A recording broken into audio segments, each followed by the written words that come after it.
I think there was a lot of limitations in our old collision system. It was very good, but it didn't allow us to do some things that were quite difficult. So a lot of times in FIFA 11, you'd get a situation where maybe two players are running into one another, and because there's a lot of contacts between those two players, with the old system we had to pick one contact, which meant that we'd get a collision animation that did a great job of showing you that there was a collision, something happened, but maybe didn't take into account every little detail. With this year's engine, what you see is when those two players come together, we're resolving for every single collision that happens, and we're really able to preserve the momentum a lot better in the interactions between players. This looks fantastic when you get into the replay camera and you see all of the limbs and the parts bending and contorting as you would expect them to, like you would see on real world TV. But it also translates into the telecam, where you really feel the difference of the game and you really feel that preservation of momentum. Another benefit that we get is we resolve a lot of our clipping issues in the game this year.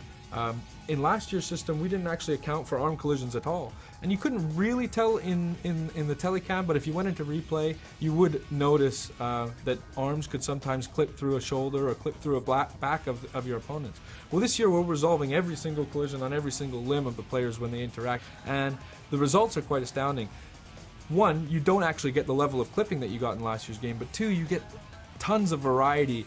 You don't get these robotic animations in jostling and shielding. You get more of a tussle between the players and a fight for possession that feels more realistic, feels like things that you might see on TV. To illustrate the point about the variety we get, I want to talk about contextual dribble turns. And what this is using the left stick, you could beat a player last year by maybe taking just a 45-degree dribble turn. But sometimes when you would do that, maybe you'd knock the ball by him and that player would stick out a leg trying to tackle you or really be in the way of where you're trying to go after the ball has passed him. So when you add this year's engine on top of the contextual dribble turns, what you get is realistic behaviors, realistic things that you would see on television happening in the game. Like for instance, a player knocking the ball by a defender, he sticks out a leg to tackle and the dribbler tries to jump out of the way, but he gets caught and he goes down. But the way he's trying to jump out of the tackle and the way that his legs bend because he's been caught, it creates another level of variety that we just wouldn't have had in the game last year.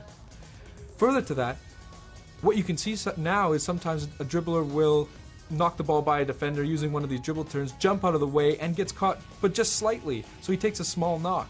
And what you get is a little bit more of resilience from the player to take those small knocks and able to continue on and go after the ball. Now players like Messi can skip through those challenges, take a knock, bounce off of a tackle, and still continue on to really pursue the ball and continue the flow of the game. And it makes for a much more exciting experience, especially when you're on the ball with those good dribblers.